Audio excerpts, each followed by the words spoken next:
Greetings, Benjamin J from BENZTRAINZ with another in the series. A follow-up on that Flatcar. As you see, I went through the garage and I found some old floor varnish and some mahogany stain. I mixed them together and just kind of slathered it onto these paint stirrers that I built the Flatcar out of.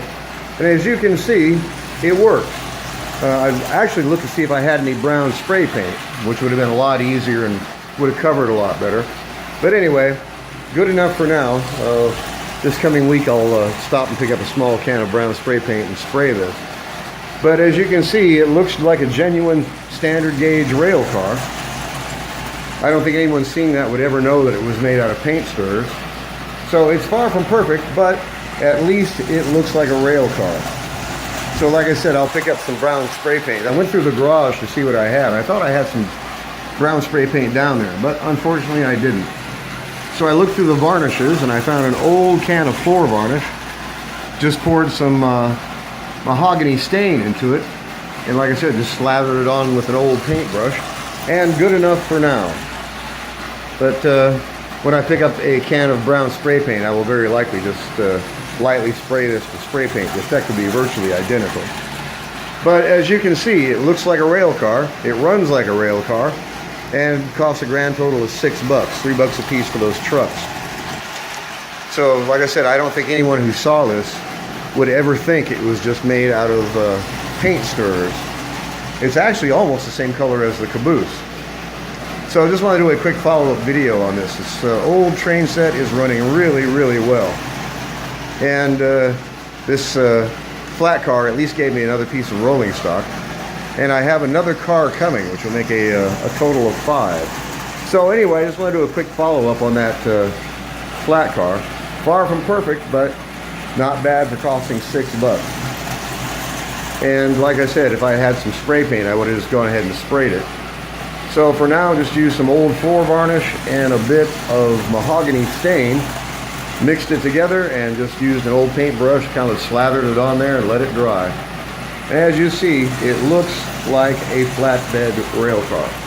So, like I said, good enough for now. I'll pick up some brown spray paint this week when I pick up the screws, very likely. I still have paper joiners holding this together. And pick up some screws, a can of paint, spray this. It'll look like a genuine standard gauge flat car.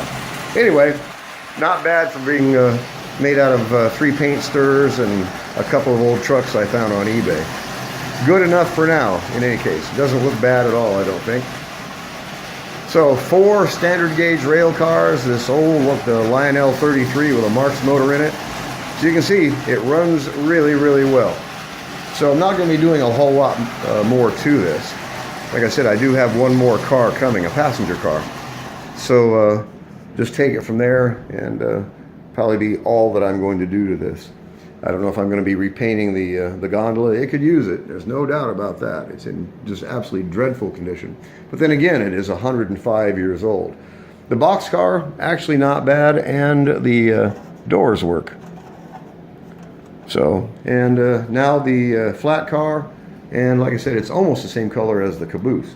So anyway, just wanted to do a quick follow-up video on this old Lionel 33 standard gauge set. It doesn't look bad, it runs good. That's the neat thing about it.